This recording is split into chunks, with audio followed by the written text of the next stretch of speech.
안녕하세요. 오늘은 정말 충격적인 실화를 가져왔습니다. 북한 외무성에서 스페인어 통역사로 일했던 한 탈북자의 증언인데요. 여러분이 상상하는 것보다 훨씬 더 무서운 이야기입니다. 북한에서 통역사라는 직업은 최고 엘리트만이 할 수 있는 일이에요. 하지만 그만큼 위험하기도 하죠. 왜냐하면 최고 지도자 바로 옆에서 일해야 하거든요.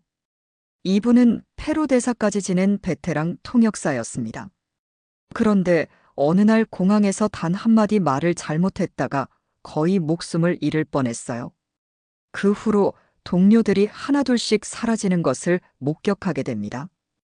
향수를 너무 많이 뿌렸다는 이유로, 회담록을 조금 다듬었다는 이유로 말이죠.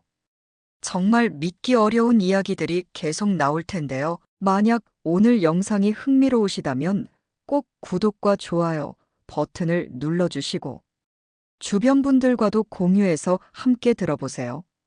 그럼 지금부터 그의 생생한 증언을 들어보겠습니다. 해당 내용은 사연을 기반으로 하며 신원 보장을 위해 각색됩니다. 저는 북한 외무성에서 스페인어 통역을 담당했던 박민철입니다. 지금부터 제가 직접 경험한 믿기 어려운 이야기를 들려드리겠습니다. 여러분, 북한에서는 정말 말 한마디 잘못했다가 목숨을 잃을 수 있습니다. 저 역시 그 공포를 온몸으로 겪었거든요. 그해 11월, 페루에서 온 디아스 카니 외무장관이 북한을 공식 방문했습니다. 저는 당시 42살로 외무성에서도 손꼽히는 스페인어 통역사였죠. 페루 대사를 지낸 경력까지 있어서 스페인어 실력만큼은 누구보다 자신이 있었습니다. 하지만 그 자신감이 제 인생을 나락으로 밀어뜨릴 줄은 몰랐어요. 박민철 동지, 이번 통역은 정말 중요합니다. 김송남 부장이 저를 불러 말했습니다. 수령님께서 직접 공항에 나가실 예정이니 실수는 절대 용납되지 않습니다. 부장의 표정이 그 어느 때보다 심각했죠. 여러분도 아시겠지만 북한에서 실수는 용납되지 않는다는 말의 의미를 아십니까? 그건 단순히 혼나는 게 아니에요. 목숨이 왔다 갔다 하는 문제거든요. 한 달 동안 철저히 준비했습니다. 디아스 칸이 장관의 과거 발언들을 모두 분석하고 그가 자주 사용하는 표현들을 외웠죠. 쿠바에서 공부했던 시절의 경험까지 살려서 완벽한 통역을 위해 노력했습니다. 매일 밤늦게까지 스페인어 문서를 검토하며 준비에 준비를 거듭했어요. 공항에 도착했을 때 수령님과 중국 주석이 함께 나와 계셨습니다. 레드카펫이 깔린 공항 활주로에서 환영 행사가 시작됐죠. 관례상 국가 수반이 지나갈 때는 레드카펫 위에서 말을 하지 않는 것이 원칙입니다. 하지만 디아스 칸이 장관이 걸으면서 계속 이야기를 하더군요. 각하, 이번 방문이 양국 관계에 새로운 전기를 마련할 것입니다. 장관이 말을 시작하자 저는 즉시 통역을 시작했습니다. 그런데 여기서 문제가 생겼습니다. 제가 나이가 많다 보니 수령님의 걸음에 맞춰 따라가면서 동시에 통역하는 것이 힘들었어요. 숨이 차오르기 시작했고 발걸음도 흔들리기 시작했습니다. 잠깐만요, 장관님. 저도 모르게 말을 끊고 말았습니다. 그 순간 세상이 정지한 것 같았습니다. 수령님의 표정이 굳어지는 것을 봤거든요. 수령님의 눈빛이 차갑게 변하는 것을 느낄 수 있었어요. 아, 이제 죽었구나 하는 생각이 머릿속을 스쳤습니다. 하지만 행사는 계속 진행돼야 했고 어떻게든 마무리했죠. 차에 올라타면서도 불안한 마음이 가시지 않았습니다. 분명히 뭔가 잘못됐다는 느낌이 들었거든요. 가슴이 계속 두근거리고 손에 식은땀이 나기 시작했습니다. 공항에서 숙소로 돌아오는 길, 저는 김송남 부장과 함께 차에 타고 있었습니다. 행사가 잘 끝났네요. 김송남 부장이 안도의 표정으로 말했죠. 하지만 저는 뭔가 불길한 예감이 들었어요.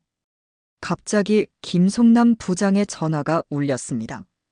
벨소리가 차 안의 정적을 깨뜨렸어요. 부장의 얼굴이 순식간에 창백해졌습니다. 예, 수령님. 지금 즉시 가겠습니다. 전화를 끊은 김송남 부장이 저를 보더니 말했습니다.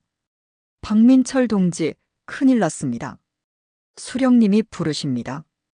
여러분, 북한에서 수령님이 화가 나서 부른다는 것이 무슨 의미인지 아십니까? 그건 거의 사형 선고나 마찬가지예요. 차 안의 분위기가 얼어붙었습니다. 숙소에 도착하자마자 김송남 부장이 다시 전화를 받았습니다. 전화기 너머로 들려오는 소리가 워낙 커서 저도 들을 수 있었어요. 저런 건방진 놈을 처음 봤다. 수령님의 목소리였습니다. 목소리에 담긴 분노가 전화기를 통해서도 생생하게 전해졌죠. 김송남 부장이 전화를 받으며 몸을 떨고 있었어요. 예, 수령님. 즉시 조치하겠습니다. 부장이 땀을 흘리며 계속 고개를 숙이고 있었습니다. 가 말하는데 도중에 막 끼어든다는 거야. 저거 어디 저런 건방진 놈 처음 봤다. 수령님의 분노가 폭발하고 있었어요. 11월 날씨가 매우 추웠는데도 저는 식은땀이 나기 시작했습니다. 수령님이 무엇 때문에 그렇게 화를 내시는지 정확히 알 수 있었거든요. 제가 레드카펫에서 말을 끄는 것 때문이었습니다. 통역이 자꾸 끼어들어서 말이 끊어졌다. 내가 뒤에서 무슨 말할 줄 알고 통역이 끊어. 건방진 놈이 행동도 똑바로 못하고. 수령님의 욕설이 계속 이어졌습니다. 그 순간 저는 모든 것이 끝났다는 생각이 들었습니다. 박민철 동지. 김송남 부장이 전화를 끊고 저를 보더니 말했습니다. 수령님께서 매우 화가 나셨습니다. 통역이 도중에 말을 끊었다고 하시네요. 부장의 얼굴에 당황스러운 표정이 역력했습니다. 그 순간 저는 제 인생이 끝났다는 것을 직감했습니다. 그날 밤 저는 한잠도 잘 수 없었습니다. 이제 정말 죽는구나 하는 생각밖에 안 들었어요. 천장을 바라보며 온갖 생각이 머릿속을 스쳐 지나갔습니다. 다음 날 아침 일찍 외무성으로 긴급 소환됐죠. 회의실에 들어가니 여러 간부들이 심각한 표정으로 앉아 있었습니다. 마치 장례식장 같은 분위기였어요. 박민철 동지, 어제 무슨 일이 있었는지 설명해 보십시오. 한 간부가 차가운 목소리로 물었습니다. 저는 최대한 정확하게 상황을 설명했습니다. 하지만 제 설명을 듣는 간부들의 표정은 점점 더 굳어만 갔어요. 동지는 수령님의 권위를 실추시켰습니다. 또 다른 간부가 말했죠. 이것은 단순한 실수가 아닙니다. 사실 통역 매뉴얼에는 그런 상황에 대한 명확한 지침이 없었습니다. 국제부에서 한 달 동안 공부할 때도 그런 내용은 없었거든요. 동시 통역과 순차 통역의 차이에 대한 명확한 규정도 없었습니다. 하지만 그런 건 중요하지 않았어요. 수령님이 화가 나셨다는 것 자체가 중요한 거였거든요. 수령님께서 매우 분노하고 계십니다. 김송남 부장이 무거운 목소리로 말했습니다. 이 문제를 어떻게 처리할지 심각하게 고민해야 합니다. 부장의 말에 회의실 안이 더욱 조용해졌어요. 회의는 몇 시간 동안 계속됐습니다. 어떤 간부는 즉시 처형해야 한다고 했고, 어떤 간부는 좀 더 신중하게 접근해야 한다고 했죠. 저는 그저 앉아서 제 운명이 결정되기를 기다릴 수밖에 없었습니다. 시계 바늘이 움직이는 소리마저 크게 들렸어요. 일단 박민철 동지는 자아비판서를 작성하십시오. 최종 결론이 내려졌습니다. 일주일 동안 깊이 반성하고 자신의 잘못을 명확히 인식하도록 하겠습니다. 그나마 목숨은 건진 셈이었죠. 하지만 그 일주일은 정말 지옥 같았습니다. 매일 자아비판서를 쓰면서 언제 더 큰 처벌이 내려질지 모른다는 두려움에 떨어야 했거든요. 나는 수령님의 권위를 실추시킨 반역자입니다. 나는 통역사로서의 기본도 지키지 못한 무능한 인간입니다. 이런 문장들을 수백 번 써내려가야 했어요. 밤마다 악몽에 시달렸고 식은땀을 흘리며 잠에서 깨어나곤 했습니다. 북한에서는 이런 식으로 사람을 서서히 죽이는 거예요. 제가 자아 비판을 받고 있을 때 외무성에는 새로운 인재가 등장했습니다. 이성진이라는 29살의 젊은 영어 통역사였죠. 저와는 달리 영어 전문가였고 실력이 뛰어나다고 소문이 자자했습니다. 그의 등장은 외무성 전체에 새로운 바람을 불러일으켰어요. 이성진은 평양외국어대학 영어과를 수석으로 졸업한 인재였습니다. 대학 시절부터 동시통역연구소에서 특별 교육을 받았고 영어 실력만큼은 타의 추종을 불허했죠. 외모도 단정하고 성격도 침착해서 많은 사람들이 기대를 걸고 있었습니다. 무엇보다 젊은 나이에도 불구하고 안정감이 있어 보였어요. 이성진 동지야말로 우리 외무성의 미래입니다. 한 선배가 저에게 말했습니다. 앞으로 중요한 영어 통역은 모두 이성진 동지가 맡게 될 것 같네요. 선배의 말에서 이성진에 대한 기대감을 느낄 수 있었습니다. 실제로 이성진의 실력은 정말 뛰어났습니다. 복잡한 정치적 표현도 자연스럽게 번역했고 미묘한 뉘앙스까지 완벽하게 전달했죠. 무엇보다 수령님 앞에서도 전혀 긴장하지 않는 모습이 인상적이었습니다. 그의 침착함은 보는 사람들까지 안심시킬 정도였어요. 동료들 사이에서도 이성진에 대한 평가는 매우 좋았습니다. 저 친구는 정말 대단해. 영어가 모국어인 사람 같다니까. 수령님도 이성진 동지를 매우 신뢰하시는 것 같아. 이런 말들이 자주 들려왔죠. 2018년 6월 싱가포르에서 북미 정상회담이 열렸습니다. 이성진이 수령님의 통역을 맡게 됐죠. 전 세계가 주목하는 역사적인 순간이었습니다. 북한과 미국의 최고 지도자가 만나는 순간에 이성진이 함께하게 된 거예요. 회담 당일, 이성진은 완벽한 통역을 선보였습니다. 트럼프 대통령과 수령님 사이에서 물 흐르듯 자연스럽게 의사소통을 도왔죠.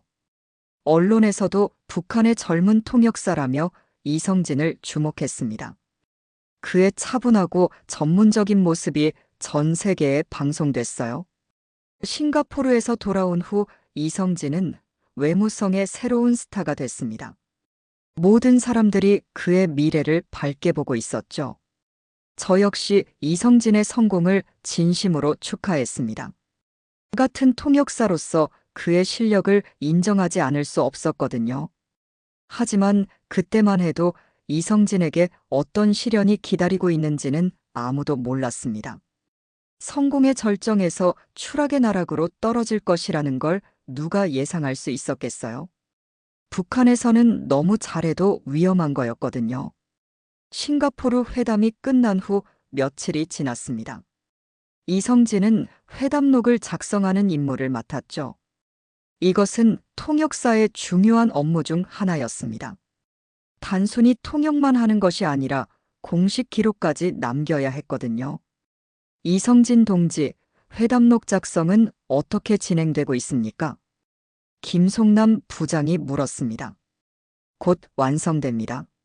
수령님의 발언을 정확히 정리하고 있습니다. 이성진이 자신 있게 대답했어요. 회담록 작성은 단순히 말한 내용을 그대로 적는 것이 아니었습니다. 좀 더 격조 있고 완성된 문장으로 다듬어야 했죠. 특히 수령님의 발언은 국가 지도자에 걸맞게 품위 있게 정리해야 했습니다. 이것은 통역사들 사이에서 당연하게 여겨지던 관례였어요. 이성진은 며칠 동안 공들여 회담록을 작성했습니다.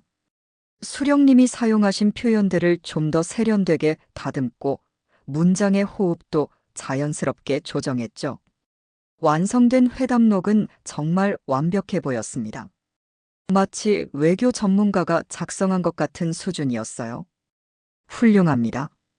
이 정도면 수령님께서도 만족하실 것 같네요. 회담록을 검토한 간부들이 모두 만족해 했습니다. 이성진의 실력에 대한 찬사가 이어졌죠.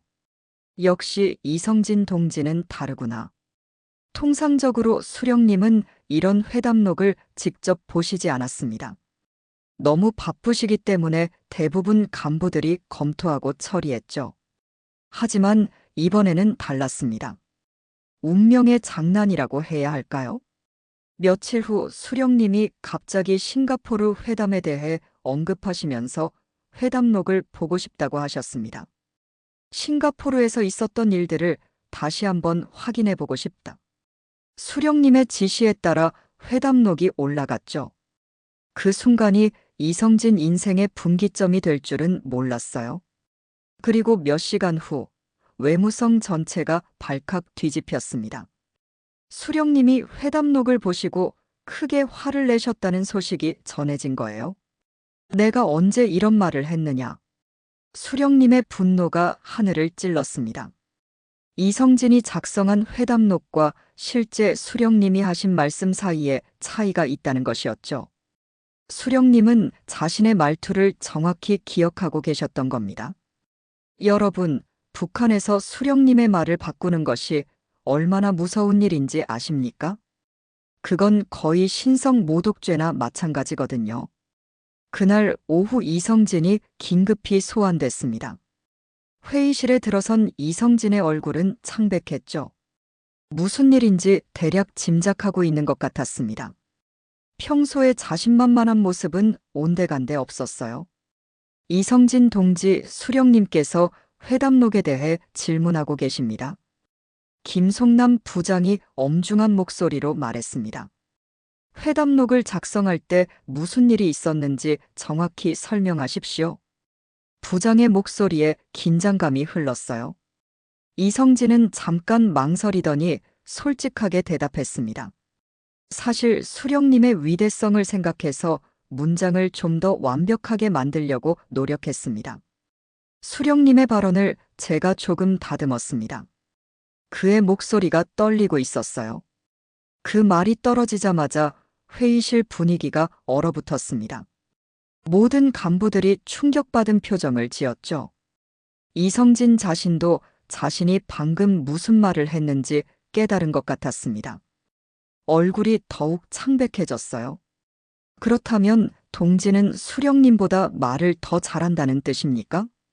한 간부가 날카롭게 물었습니다. 이성진은 아무 말도 할 수 없었죠. 입술만 바들바들 떨고 있었습니다.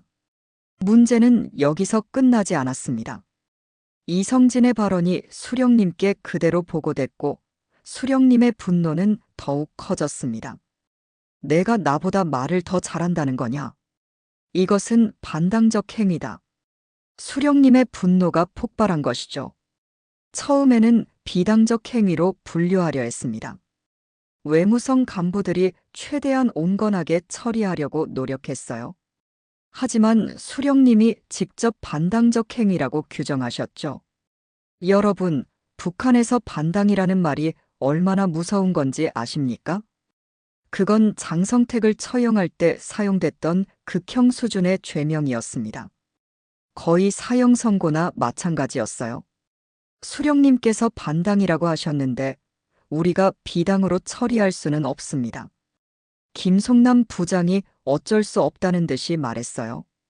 외무성으로서는 최고의 영어 통역사를 잃는 것이 아까웠지만 어쩔 도리가 없었습니다. 며칠 후 이성진에 대한 사상투쟁이 시작됐습니다.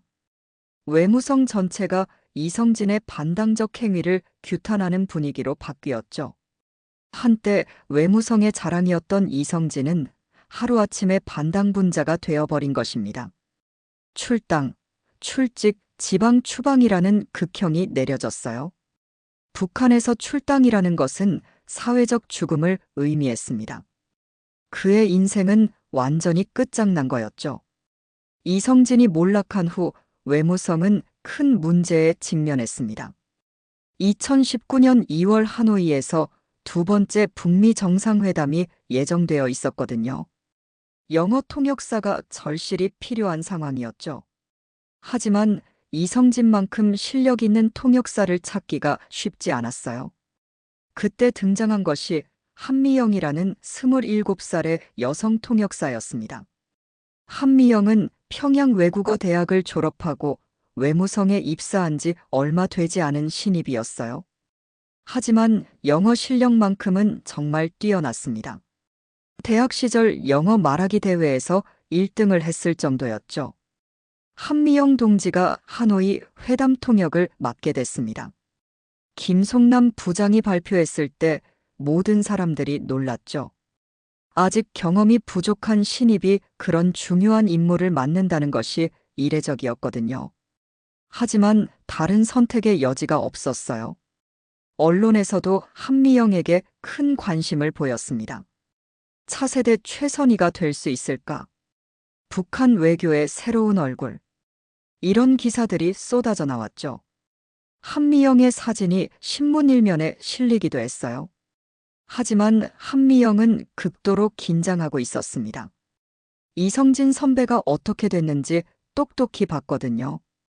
아무리 작은 실수라도 용납되지 않는다는 것을 알고 있었습니다. 밤마다 영어 공부를 하면서도 불안감에 떨었어요. 한미영 동지, 긴장하지 마십시오. 제가 격려의 말을 건넸지만 그녀의 불안감은 쉽게 가시지 않았어요. 선배님, 저 정말 무서워요. 실수하면 어떻게 되는지 뻔히 아는데. 한미영의 목소리에 두려움이 가득했습니다. 이성진 선배처럼 되면 어떡하죠? 그녀가 떨리는 목소리로 물었어요. 저는 뭐라고 답해야 할지 몰랐습니다. 북한에서는 정답이 없거든요. 하노이로 출발하기 전날 밤 한미영은 거의 잠을 자지 못했습니다. 온갖 시나리오를 머릿속으로 시뮬레이션하면서 완벽한 통역을 위해 노력했죠. 하지만 불안감은 쉽게 사라지지 않았습니다. 어떤 함정이 기다리고 있을지 알 수 없었거든요. 한미영은 이성진과는 다른 스타일이었어요. 좀 더 적극적이고 표현력이 풍부했죠. 하지만 그런 성격이 오히려 독이 될 수도 있다는 걸 알고 있었습니다. 북한에서는 튀는 제시도 형계속 편집 것이 항상 위험했으니까요. 드디어 하노이 회담 당일이 됐습니다. 한미영은 수령님과 함께 회담장에 들어갔죠. 전 세계의 이목이 집중된 순간이었습니다. 하지만 한미영의 마음은 무겁기만 했어요. 하노이 회담은 처음부터 분위기가 좋지 않았습니다. 북한과 미국 사이의 입장 차이가 너무 컸거든요. 제재 해제와 비핵화 문제에서 양측의 견해가 평행선을 달렸죠. 결국 회담은 예정보다 일찍 종료되고 말았습니다. 회담이 결렬되는 순간 수령님이 급하게 트럼프 대통령을 불러 세웠습니다. 잠깐만요, 트럼프 대통령님. 제가 한 말씀 더 드리고 싶은 것이 있습니다. 수령님이 다급하게 말씀하셨죠. 마지막 기회를 놓치지 않으려는 간절함이 느껴졌어요. 이때 한미영이 즉시 통역을 해야 했습니다. 하지만 그녀는 머뭇거렸어요. 너무 긴장한 나머지 순간적으로 말이 나오지 않았던 것입니다. 이성진 선배의 비참한 최후가 머릿속을 스쳐 지나갔거든요. 한 모먼트 플리즈, 미스터 프레지던트. 한미영이 겨우 입을 열었을 때는 이미 늦었습니다.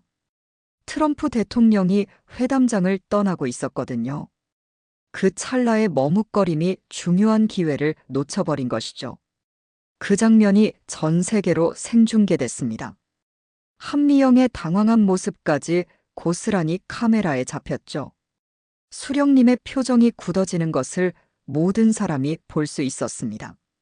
한미영의 얼굴이 창백해지는 것도 화면에 그대로 나왔어요.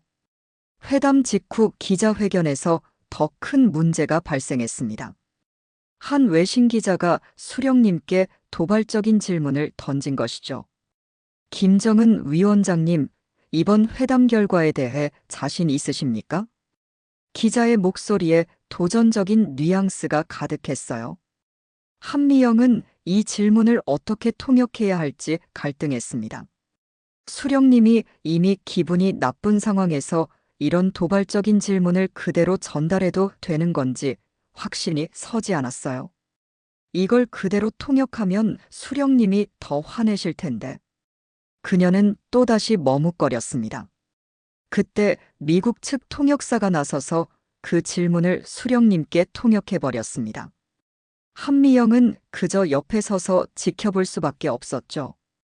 자신의 역할을 다른 사람이 대신하는 굴욕적인 순간이었어요.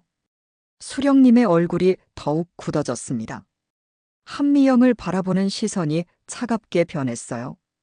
그 순간 한미영은 자신의 운명을 직감했습니다. 아, 이제 정말 끝났구나. 한미영의 마음속에 절망감이 몰려왔습니다. 이성진 선배처럼 자신도 사라지게 될 것이라는 예감이 들었어요. 카메라 앞에서 벌어진 일이라 더욱 치명적이었죠. 하노이에서 돌아온 후 며칠이 지났습니다. 한미영은 불안한 마음으로 결과를 기다리고 있었죠. 회담 자체는 실패했지만 통역에는 큰 문제가 없었다고 스스로를 위로했어요. 하지만 그녀의 기대는 곧 산산조각이 났습니다. 수령님은 회담에서 있었던 모든 일들이 마음에 들지 않으셨던 것 같아요. 특히 통역사의 실수들이 더욱 거슬리셨던 모양입니다. 회담 실패의 책임을 누군가에게 물어야 했거든요. 한미영이 말을 제대로 못해서 상대방이 답답해했다. 수령님의 불만이 전해졌습니다. 게다가 향수 냄새가 너무 진해서 집중이 안 됐다. 예상치 못한 지적이었어요. 여러분, 향수 때문에 인생이 망가질 수 있다고 생각해 보신 적 있나요?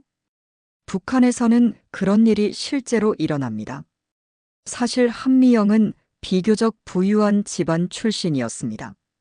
아버지가 외무성 고위 간부였고 어머니도 평양음악대학 교수였죠.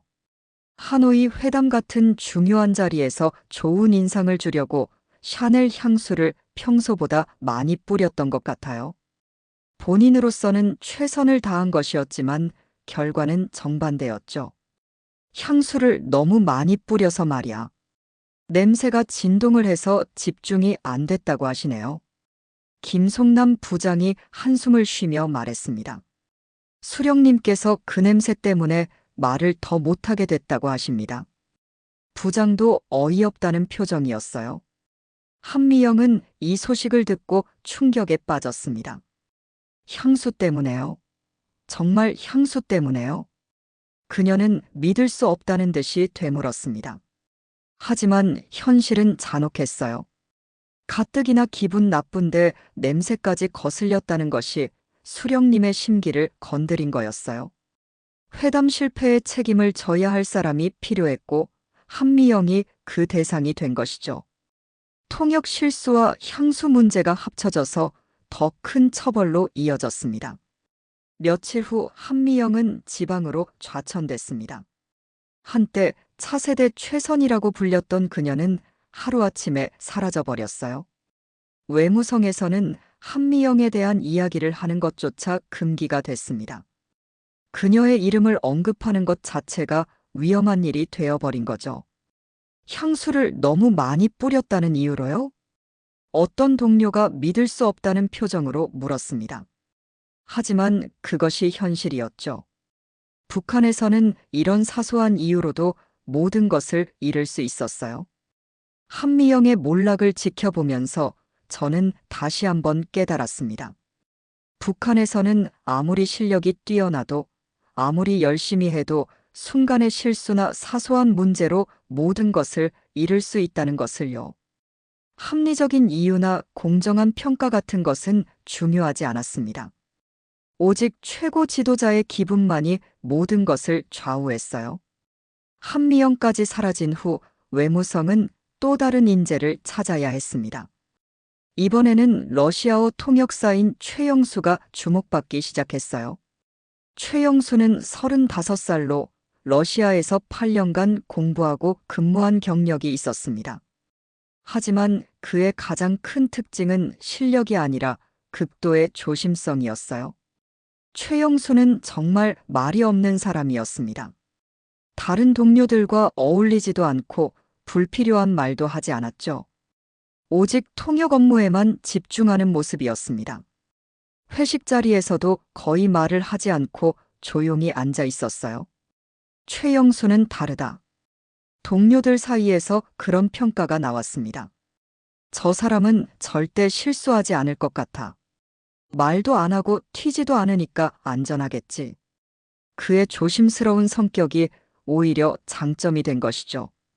실제로 최영수는 수령님과의 러시아 방문에서 완벽한 통역을 선보였습니다. 푸틴 대통령과의 회담에서도 전혀 긴장하지 않고 차분하게 임무를 수행했죠. 무엇보다 불필요한 조언이나 간섭을 하지 않았습니다. 그는 정말 통역 기계처럼 정확하고 조용했어요.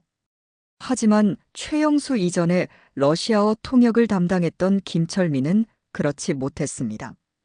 김철민은 러시아어 실력은 뛰어났지만 성격이 적극적이었어요. 수령님께 예의에 관해 조언을 드린 것이 화를 돋운 것이죠. 그의 친절한 마음이 오히려 독이 된 셈이었어요.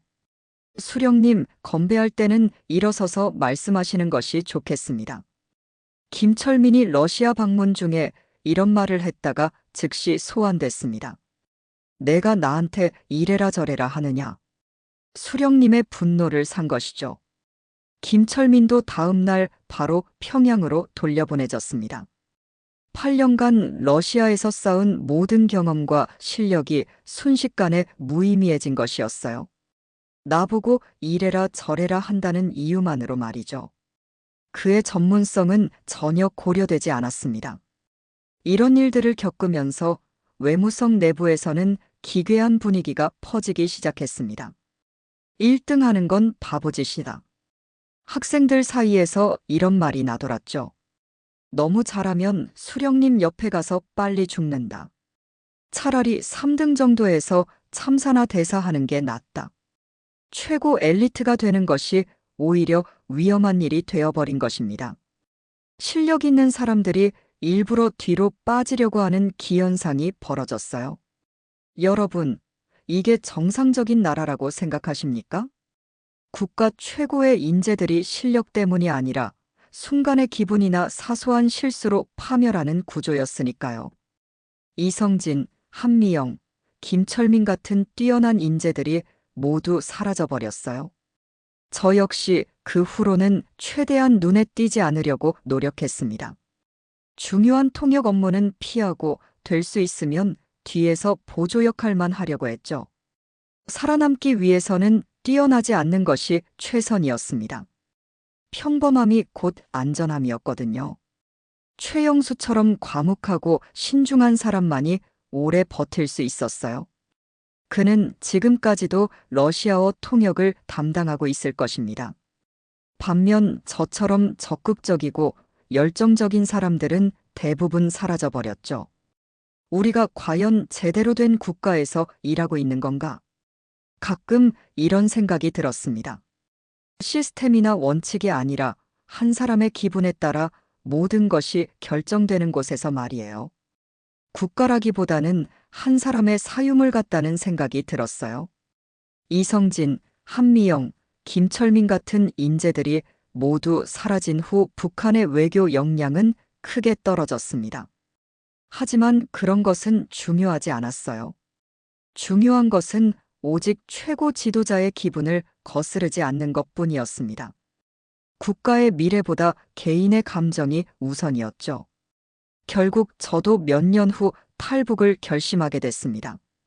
더 이상 그런 환경에서는 살 수 없었거든요. 매일 눈치만 보며 살아가는 것이 정말 견디기 힘들었어요. 지금 이렇게 자유로운 곳에서 제 경험을 말씀드릴 수 있다는 것이 정말 감사할 따름입니다. 북한에서 최고 엘리트가 되는 것이 얼마나 위험한 일인지 여러분들도 이제 아셨을 것입니다. 실력과 열정이 있어도 순간의 실수나 사소한 문제로 모든 것을 잃을 수 있는 곳, 그것이 바로 북한의 현실이었습니다. 합리적인 판단이나 공정한 평가는 존재하지 않았어요. 오직 절대 권력자의 변덕스러운 감정만이 모든 것을 지배하는 곳이었습니다. 여러분이 지금 살고 있는 이 자유로운 세상이 얼마나 소중한지 제 이야기를 들으시고 조금이라도 느껴주셨으면 좋겠습니다.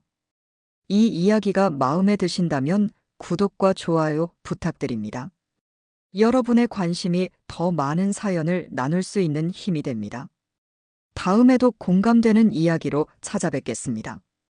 감사합니다.